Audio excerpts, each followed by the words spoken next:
आज की वीडियो में हम कुछ और इम्पोर्टेंट प्रॉब्लम को डिस्कस करेंगे। ठीक है, तो देखिए, सबसे पहले प्रॉब्लम ले लेते हैं और फिर उसको डिस्कस करेंगे। तो देखिए, फर्स्ट प्रॉब्लम है हमारी, solve the differential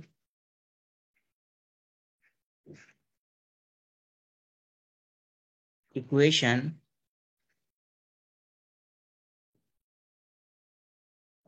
dy by dx minus e to the power x plus 10x upon y square plus 3 e to the power y equal to 0। ठीक है, तो देखिए, सबसे पहली प्रॉब्लम है हमारी, solve the differential equation dy/dx minus e to the power x plus 10x upon y square plus 3 e to the power y equal to 0। तो यहाँ पर हमें एक डिफरेंशियल इक्वेशन गिवन है और हमें इस डिफरेंशियल इक्वेशन को सोल्व करना है। तो देखिए कैसे करेंगे हम।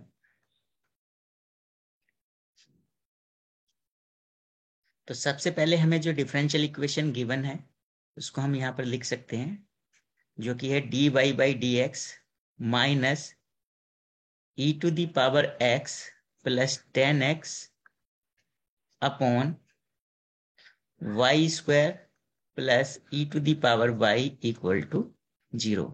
ठीक है, अब देखिए हमारा पहला स्टेप क्या होगा। जो हमारा डिफरेंशियल इक्वेशन का टाइप है, जैसा कि हमने पहले आपको बताया गया था, वेरिएबल सेपरेबल मेथड यहाँ पर यूज होगा। ठीक है, तो उसके लिए हमें करना क्या होगा, सबसे पहले हम dy/dx को लेफ्ट साइड में रखते हैं और ये जो सेकंड टर्म है इसको हम राइट साइड में शिफ्ट कर देते हैं। तो ये हो जाएगा हमारा dy/dx equal to e to the power x plus 10x upon y square plus 3 e to the power y। अब देखिए हमें करना क्या है। अब जो हमारे पास y की जो टर्म्स हैं हमारी, वो सभी टर्म्स हमें dy के साथ में लेकर जानी है। तो हम क्या करेंगे, क्रॉस मल्टीप्लाई कर देंगे। ठीक है, तो y square plus 3 e to the power y dy के साथ में हो जाएगा। और यहाँ पर हम dx को इस साइड लेकर आएंगे तो e to the power x plus 10x हमारा इस साइड dx हो जाएगा। ठीक है, तो अब वेरिएबल जो है वो सेपरेट हो चुके हैं। जो y वाली टर्म्स हैं वो dy के साथ में है और जो x वाली टर्म्स हैं वो सारी dx के साथ में है। अब इसके बाद हम क्या करते हैं, अब हम इसका इंटीग्रल कर देते हैं। ठीक है, तो हम लिख सकते हैं ऑन इंटीग्रेटिंग। ठीक है, तो बोथ साइड हम इंटीग्रल करेंगे, तो इंटीग्रल कर देते हैं बोथ साइड। तो ये इंटीग्रल का सिंबल हम यूज करेंगे यहाँ पर, integral of y square plus 3 e to the power y dy equal to integral of e to the power x plus 10x dx। ठीक है, अब इंटीग्रल की जो प्रॉपर्टी हम आपको पहले से बता चुके हैं उसमें क्या है कि ये टू टर्म्स हैं इधर लेफ्ट में और टू टर्म्स राइट में। तो हम इनको सेपरेट कर लेते हैं, इनका अलग अलग इंटीग्रल करेंगे हम। तो y square dy plus 3 e to the power y dy equal to e to the power x dx plus e to the plus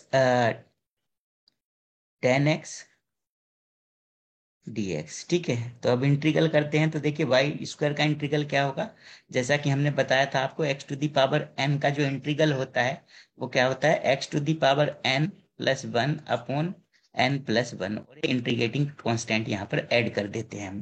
तो यहाँ पर देखिए y की पावर क्या है, 2। तो यहाँ पर कितना हो जाएगा जब इंटीग्रल करेंगे, y to the power 2 plus 1 upon 2 plus 1। ठीक है, प्लस इसी तरह से जब इंटीग्रल करेंगे हम इसका सेकंड टर्म का, तो ये 3 तो कांस्टेंट है, ये एज इट इज रहेगा यहाँ पर। और e to the power y का जो इंटीग्रल होता है वो e to the power y ही होता है। इसी तरह से यहाँ पर e to the power x का जो इंटीग्रल होगा वो क्या होगा, e to the power x ही होगा। और 10x का इंटीग्रल आप लोग जानते हैं, 10x का इंटीग्रल कितना होता है, log sec x।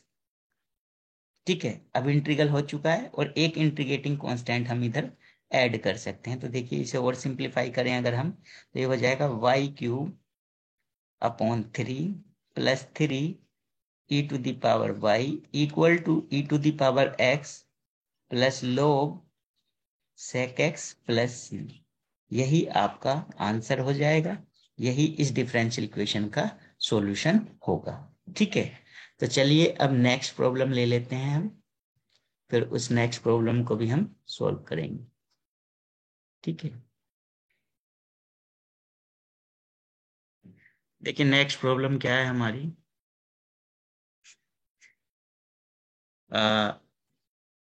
फाइंड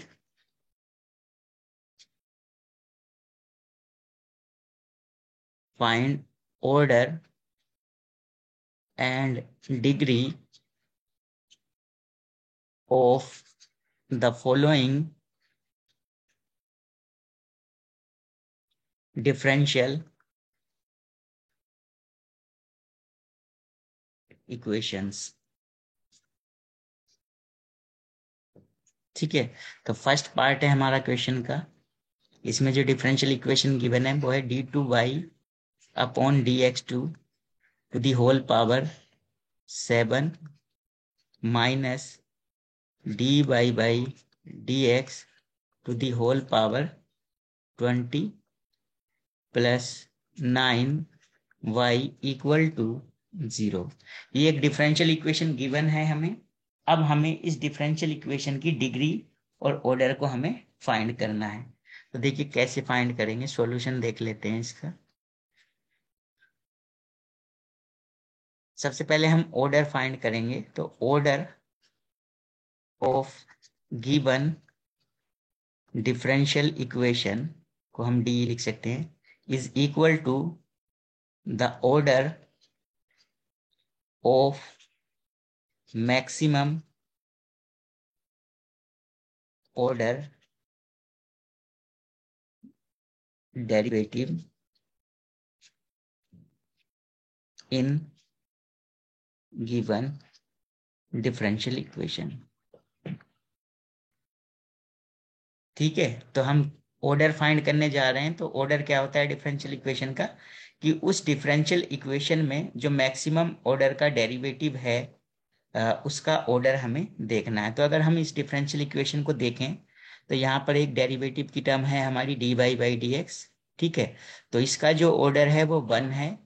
और अगर यहाँ पर हम देखते हैं, तो ये एक डेरिवेटिव है हमारा d2y/dx2। तो यहाँ पर जो इसका ऑर्डर है वो 2 है। तो यानी मैक्सिमम ऑर्डर का जो डेरिवेटिव है वो क्या है, d2y/dx2 है। यानी ऑर्डर क्या हो जाएगा डिफरेंशियल इक्वेशन का,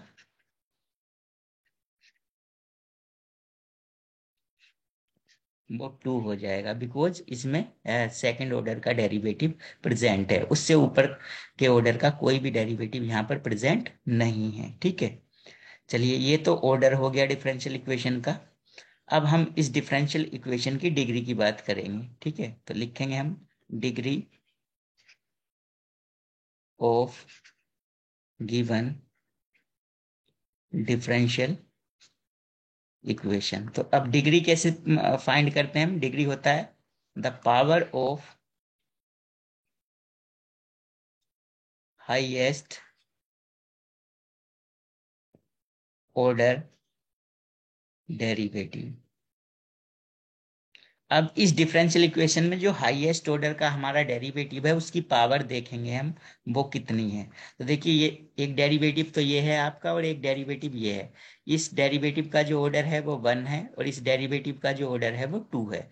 तो हमें 1 वाला जो ये जो 1 फर्स्ट ऑर्डर का जो डेरिवेटिव है इस पर फोकस नहीं करना, हमें किस पर फोकस करना है, जो मैक्सिमम ऑर्डर का डेरिवेटिव है। तो 1 और 2 में कौन मैक्सिमम है, 2। तो 2 ये जो सेकंड ऑर्डर का जो डेरिवेटिव है इसकी पावर देखेंगे, तो इसकी पावर कितनी है, यहाँ पर 7 है।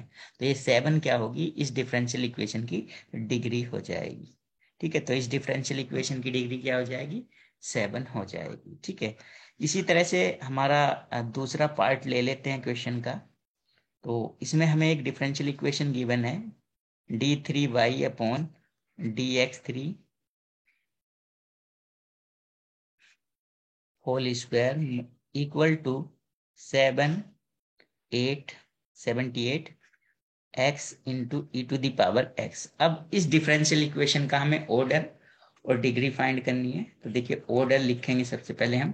तो ऑर्डर देखते हैं, मैक्सिमम और हाईएस्ट ऑर्डर का जो डेरिवेटिव है उसके ऑर्डर की बात करते हैं। तो देखिए इसमें डेरिवेटिव एक सिंगल डेरिवेटिव है, यही एक डेरिवेटिव की टर्म है। और इस डेरिवेटिव का अगर हम ऑर्डर देखें तो वो किस ऑर्डर का डेरिवेटिव है? थर्ड ऑर्डर का डेरिवेटिव यहाँ पर है।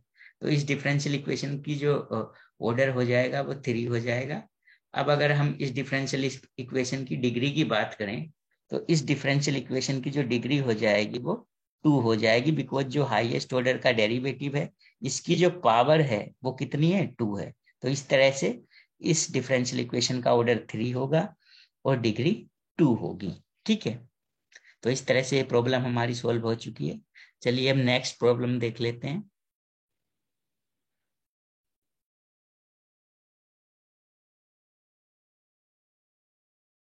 नेक्स्ट प्रॉब्लम है हमारी reduce 2x plus 3y equal to 6 into intercept form and find intercept on axis। देखिए इस प्रॉब्लम को अब हमें सॉल्व करना है। तो प्रॉब्लम में हमें क्या है, एक इक्वेशन गिवन है और ये इक्वेशन किसकी गिवन है? लाइन की इक्वेशन गिवन है। 2x plus 3y equal to 6, ये एक लाइन की इक्वेशन है। अब हमको इसे इंटरसेप्ट फॉर्म में लेकर आना है। तो इंटरसेप्ट फॉर्म जो होती है स्ट्रेट लाइन की वो होती है x upon a plus y upon b equal to 1। तो यहाँ पर राइट साइड में यहाँ पर कितना होता है? 1 होता है। ठीक है, तो ये फॉर्म होती है इंटरसेप्ट फॉर्म। तो इस इक्वेशन को आपको इस फॉर्म में कन्वर्ट करना है। तो देखिए इसके लिए सबसे पहला स्टेप क्या होता है हमारा? देखिए यहाँ पर जो हमारा राइट साइड में 6 है इसको हमें क्या बनाना है? 1 बनाना है। तो ये 6 1 कैसे बनेगा? इस 6 से आप इक्वेशन को डिवाइड कर सकते हैं। तो आप लिख सकते हैं ऑन डिवाइडिंग बाय 6। तो 6 से हम डिवाइड कर देते हैं। तो 2x upon 6 plus 3y upon 6 और 6 अपॉन 6, तीनों टर्म्स को हमने 6 से डिवाइड कर दिया। तो देखिए अगर आप इस 2 से इस 6 को कैंसिल करेंगे तो 2 3 जा 6 होते हैं। अब ये 3 से 6 जाएगा तो यहाँ पर 3 2 जा 6 होता है, तो y अपॉन 2 आएगा। एंड 6 1 जा 6 होता है, तो यहाँ पर 1 हो जाएगा। ठीक है, तो ये स्ट्रेट लाइन की इंटरसेप्ट फॉर्म आ चुकी है। तो ये क्या है आपकी? इंटरसेप्ट फॉर्म हो जाएगी। ठीक है, अब आपको इंटरसेप्ट भी फाइंड करने हैं एक्सिस पे। तो ये जो ए होता है इसमें जैसा कि आपको बताया गया था ये इंटरसेप्ट होता है ऑन एक्स एक्सिस और ये इंटरसेप्ट होता है ऑन वाई एक्सिस। तो सबसे पहले इस इक्वेशन को हम कंपेयर कर लेते हैं। On comparing with x upon a plus y upon b equal to 1। तो जब इससे हम कंपेयर करते हैं तो यहाँ पर ए की जो वैल्यू होगी वो 3 होगी। ठीक है, और यहाँ पर अगर बी की वैल्यू हम देखते हैं तो वो कितनी होगी? 2 होगी। ठीक है, तो अब आप लिख सकते हैं इंटरसेप्ट ऑन एक्स एक्सिस पे कितना इंटरसेप्ट होता है? जो ए होता है, तो एक्स एक्सिस पे इंटरसेप्ट हो जाएगा 3। And intercept on y axis, तो वाई एक्सिस पे कितना इंटरसेप्ट हो जाएगा? जो बी होता है, तो वो कितना है? 2। तो ये वाई एक्सिस पे आपका इंटरसेप्ट हो जाएगा। ठीक है, तो इस तरह से ये प्रॉब्लम भी आपकी सोल्व हो चुकी है। ठीक है, चलिए नेक्स्ट प्रॉब्लम ले लेते हैं।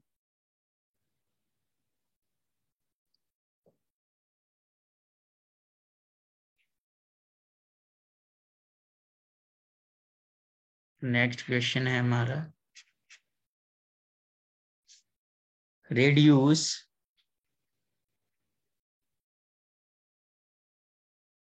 5x minus 10y plus 7 equal to 0 into slope form and hence find the slope of this line। ठीक है, तो देखिए पहले प्रॉब्लम को समझ लेते हैं, उसके बाद इसे सॉल्व करेंगे। ठीक है, तो देखिए यहाँ पर आपको एक स्ट्रेट लाइन की इक्वेशन गिवन है, जो कि है आपकी 5x minus 10y plus 7 equal to 0। अब इस स्ट्रेट लाइन को आपको स्लोप फॉर्म में कन्वर्ट करना है। तो स्लोप फॉर्म क्या होती है आपकी? स्लोप फॉर्म होती है आपकी y equal to M X plus C. ये फॉर्म बोली जाती है आपकी स्लोप फॉर्म, जैसा कि आपको पहले बताया जा चुका है। ठीक है, तो अब इस लाइन को आपको इस फॉर्म में लेकर आना है। तो इसके लिए आप क्या करेंगे, y को तो राइट हैंड साइड में सॉरी लेफ्ट हैंड साइड में रखना है आपको, और बाकी सब जो भी टर्म्स हैं उन्हें राइट साइड में लेकर आना है। देखिए यहाँ पर जो y की टर्म है ये, इसको एज इट इज इस साइड रहने देंगे हम, और बाकी जो टर्म्स हैं उन्हें लेफ्ट से राइट ले आएंगे हम। ठीक है, तो 5x इस साइड आएगा तो माइनस का 5x हो जाएगा, ये 7 भी इस साइड आएगा तो माइनस का 7 हो जाएगा। अब देखिए यहाँ पर जो स्लोप फॉर्म में y का जो कोफिशिएंट होता है वो 1 होता है, तो इसको हमें 1 बनाना है। तो ये 1 कैसे बना सकते हैं आप, कि इस इक्वेशन को आप किससे डिवाइड कर सकते हैं, -10 से डिवाइड कर सकते हैं। ठीक है, तो आप लिख सकते हैं ऑन डिवाइडिंग बाय -10। तो -10 से आप इसे डिवाइड करेंगे तो -10y upon -10, right hand side में भी डिवाइड करेंगे -5x अपॉन -10 और -7 अपॉन -10। ठीक है, तो इस तरह से आप इसे डिवाइड कर सकते हैं। अब देखिए -10 से -10 कैंसिल हो जाएगा, माइनस से माइनस भी कैंसिल। ठीक है, तो यहाँ पर बच जाएगा y अपॉन 1। ठीक है, यहाँ पर बचेगा माइनस से माइनस कैंसिल, 5 2 जा 10 होते हैं, तो यहाँ बचेगा आपका 2, और यहाँ पर बचेगा आपका माइनस माइनस ये प्लस हो जाएगा 7/10। तो ठीक है, y को अगर 1 से डिवाइड करेंगे तो y ही बचेगा, यहाँ पर आपका y रहेगा। ये हो जाएगा आपको, इस x/2 को आप लिख सकते हैं 1/2 इंटू एक्स प्लस 7/10। अब ये जो फॉर्म आई, ये कौन सी फॉर्म आई आपकी, ये है आपकी स्लोप फॉर्म, बिकॉज ये किस फॉर्म में, y equal to M X plus C की फॉर्म में है ये। ठीक है, तो स्लोप फॉर्म में तो स्ट्रेट लाइन आ चुकी है। अब हमें इसकी स्लोप भी फाइंड करनी है, तो इसके लिए हम इस लाइन को कंपेयर करेंगे इस लाइन के साथ। तो लिख सकते हैं आप on comparing with y equal to M X plus C. तो जब यहाँ पर हम कंपेयर करते हैं तो ये देखिए x का कोफिशिएंट यहाँ पर m है और यहाँ पर x का कोफिशिएंट है 1/2, तो यानी दोनों इक्वल हो जाएंगे। तो m की जो वैल्यू होगी वो कितनी होगी, 1/2 होगी, और c यहाँ पर कितना है, c है 7/10। ठीक है, अब आपसे इस क्वेश्चन में स्लोप पूछी गई थी स्ट्रेट लाइन की, तो अब आप लिख सकते हैं स्लोप। स्लोप किसको बोलते हैं, इस m को क्या बोलते हैं, स्लोप बोलते हैं। तो m की वैल्यू कितनी है, 1/2, तो यानी इस स्ट्रेट लाइन की जो स्लोप है वो कितनी है, 1/2 है। ठीक है, तो इस तरह से ये प्रॉब्लम भी हमारी सॉल्व हो चुकी है।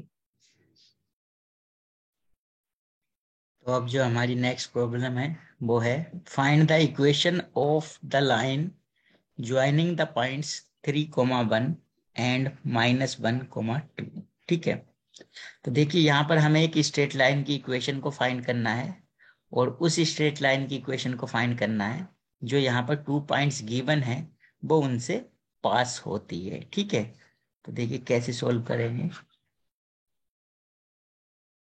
तो सबसे पहले हम उन दोनों पॉइंट्स को लिख लेते हैं जिनसे स्ट्रेट लाइन हमारी पास हो रही है। फर्स्ट पॉइंट है 3,1 एंड सेकेंड पॉइंट है आपका -1,2। ठीक है, तो यहाँ पर देखिए ये जो पॉइंट्स होते हैं हमारे, इनको हम कंपेयर कर सकते हैं x1 y1 and x2 y2 से। ठीक है, तो यही तो पॉइंट्स होते हैं हमारे। तो देखिए अगर यहाँ पर हम कंपेयर करें तो x1 की जो वैल्यू मिलेगी हमें वो 3 मिलेगी, और y1 की जो वैल्यू मिलेगी वो हमें 1 मिलेगी। इसी तरह से x2 की जो वैल्यू है वो -1 गिवन है, और y2 की जो वैल्यू है वो 2 गिवन है। अब हमें स्ट्रेट लाइन की इक्वेशन को फाइंड करना है ज्वाइनिंग 2 पॉइंट्स। ठीक है, तो क्या होती है स्ट्रेट लाइन की इक्वेशन, उसका फॉर्मूला मैंने आपको बताया था। द इक्वेशन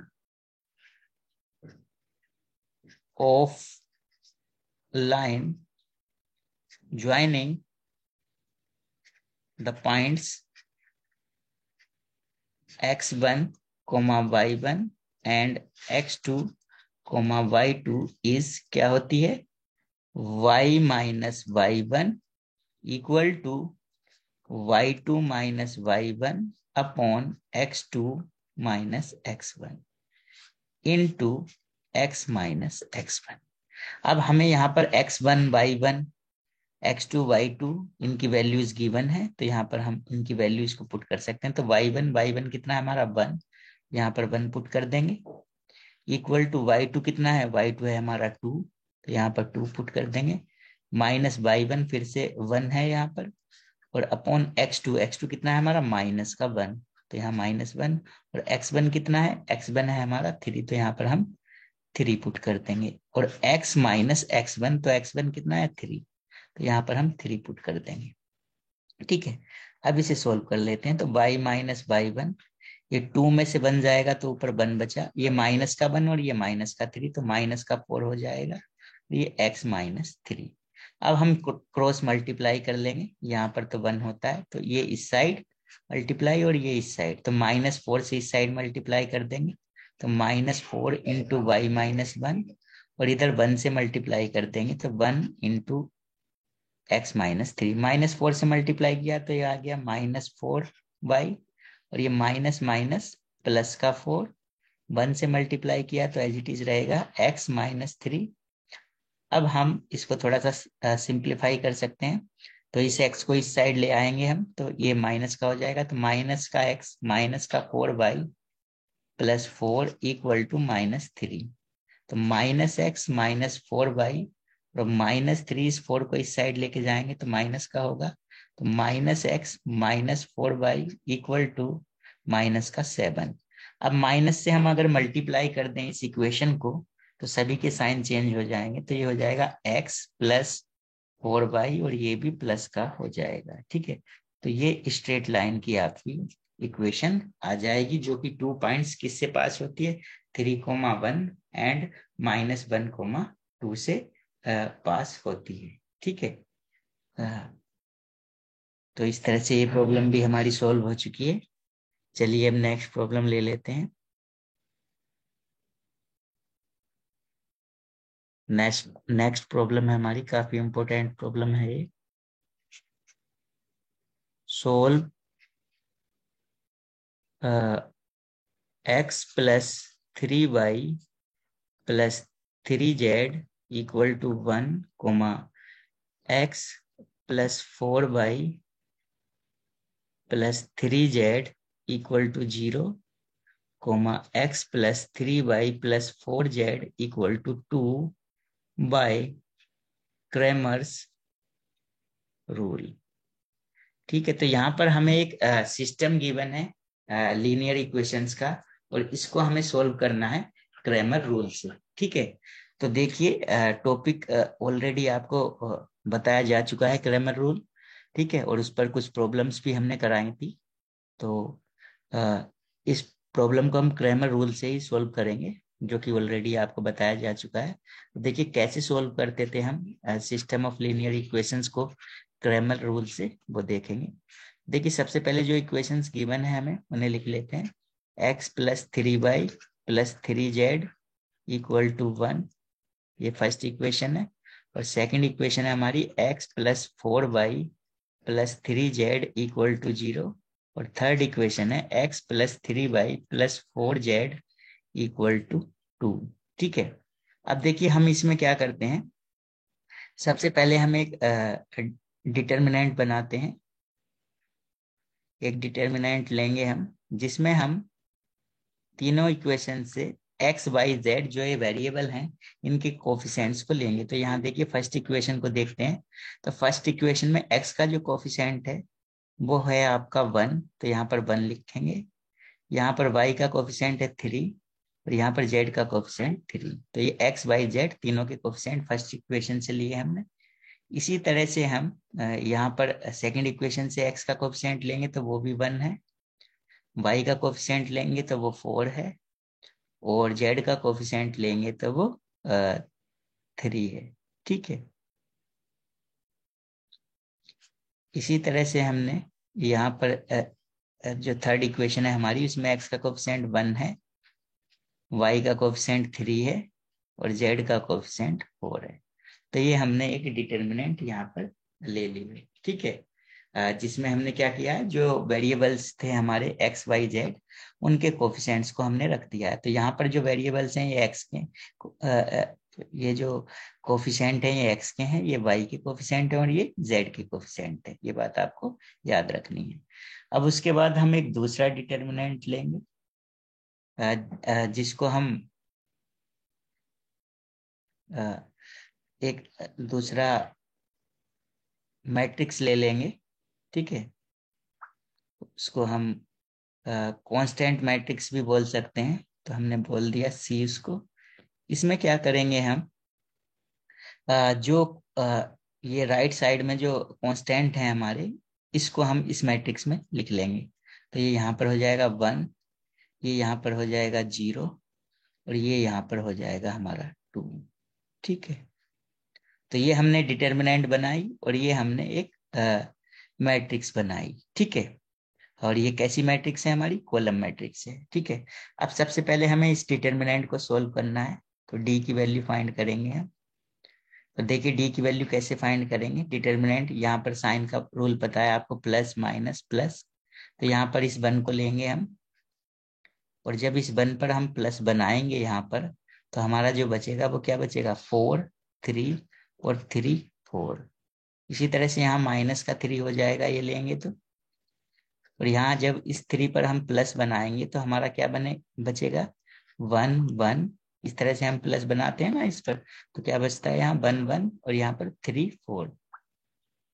इसी तरह से यहाँ पर हम इस 3 को लेंगे, इस पर जब प्लस बनाएंगे हम तो क्या बचेगा हमारा 1 4 और 1 3।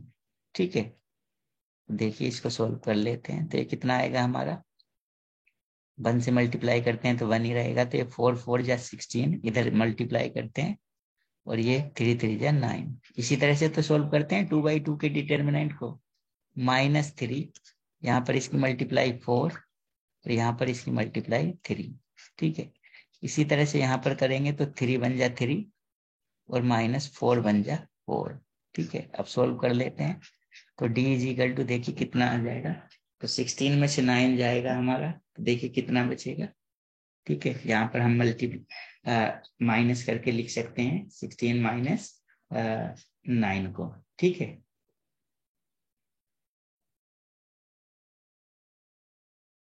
तो यहाँ पर बच जाएगा आपका 7, यहाँ पर 3 और ये 4 में से 3 जाएगा 1 और यहाँ 3 से 4 जाएगा -1। तो ये मिला आपको d इज 7 -3 और ये 3 माइनस का 3। तो 3 और 3 कितने हुए, 6 माइनस के 6 और प्लस का 7। तो डी की जो वैल्यू मिली हमें वो मिली हमें 1। ठीक है, अब देखिए हमें करना क्या है। अब हमें एक और डिटर्मिनेंट बनाना है जिसको हम बोलते हैं dx। तो dx में अब हम क्या करेंगे, जो ये हमारा डिटर्मिनेंट है d, इसमें जो x है हमारा, जो x के कोफिशिएंट है वो यही तो है, बिकॉज ये x के कोफिशिएंट है, ये y के।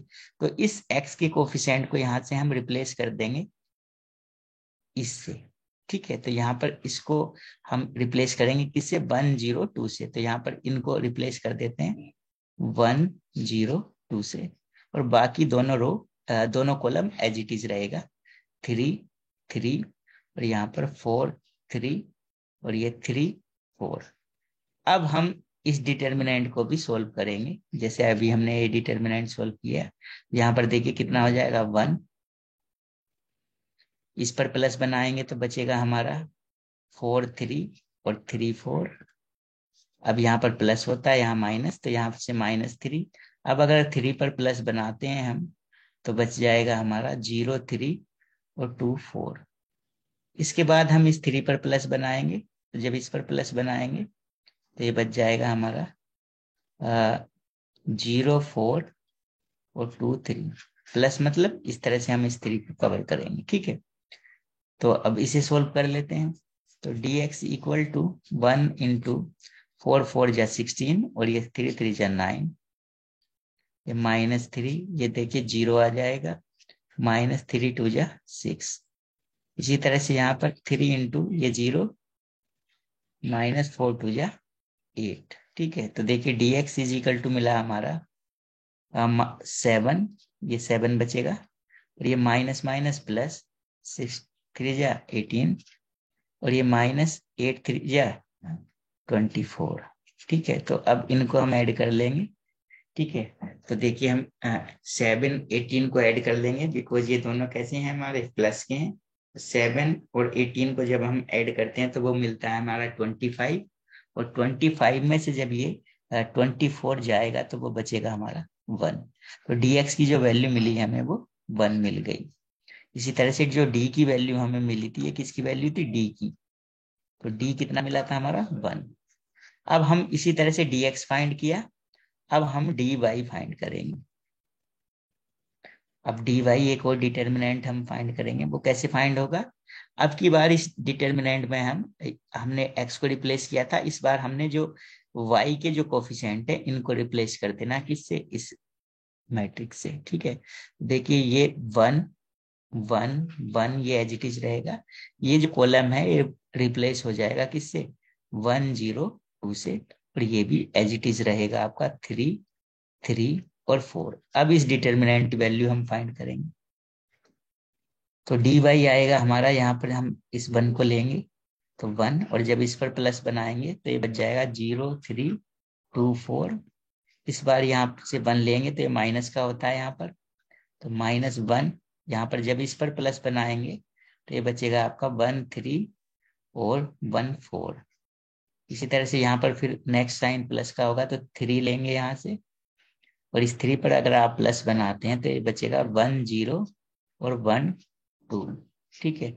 अब इसे सोल्व कर लेते हैं। तो देखिए 1 इंटू ये 0, -3 2 जा 6, और ये -1, ये 1 4 जा 4, और 3 1 जा 3, +3 1 2 जा 2, और -1 की 0 में करेंगे तो 0।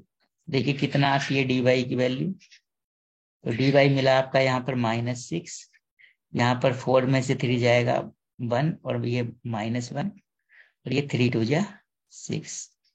देखिए 6 से 6 कैंसिल हो जाएगा, ये -6 से +6, तो dy की वैल्यू जो मिलेगी आपको वो मिलेगी आपको -1, ठीक है। अब इसी तरह से आपको dz की वैल्यू को भी फाइंड करना है। तो देखिए dz कैसे फाइंड करेंगे। dz के लिए आप क्या करेंगे, ये जो गिवन डिटर्मिनेंट था आपका, इसमें से आप जो z के कोफिशिएंट हैं ये इस बार इनको रिप्लेस कर देंगे, तो बाकी दोनों कॉलम सेम रहेंगे, 1 1 1 और 3 4 3।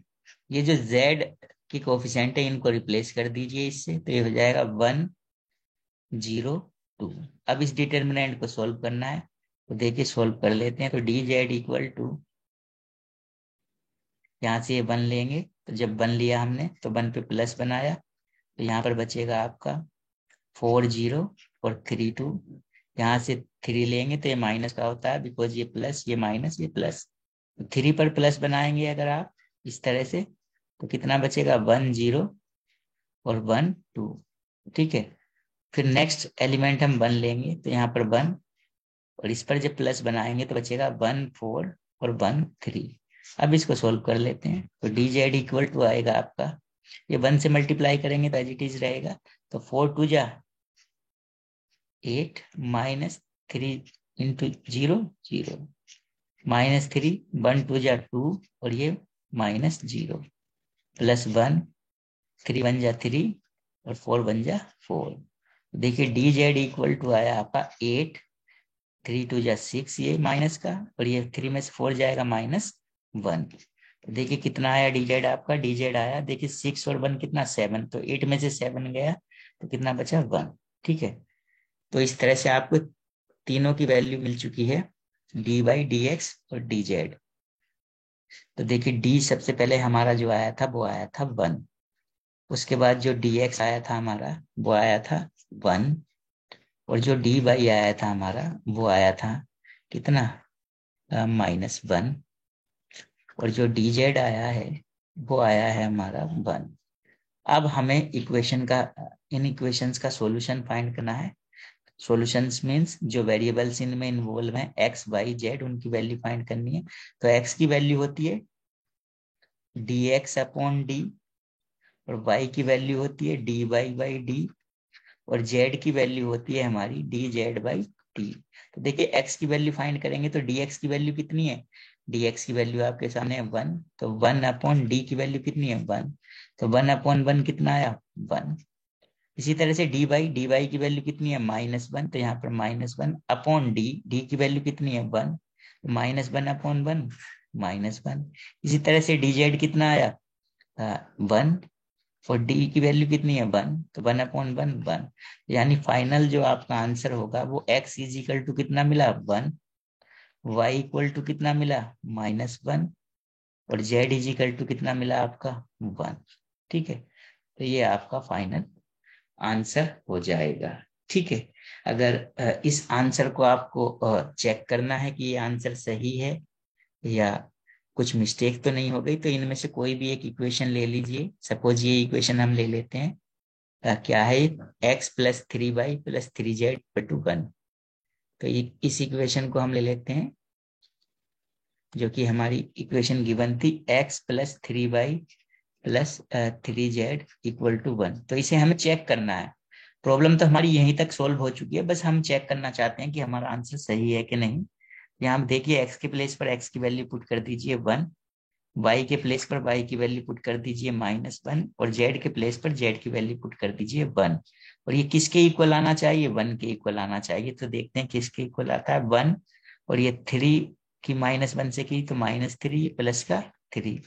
अब देखिए 3 से 3 कैंसिल, तो 1 इक्वल टू 1, इसका मतलब आपका आंसर करेक्ट है। ठीक है, तो इस तरह से ये प्रॉब्लम भी आपकी सोल्व हो चुकी है। ओके।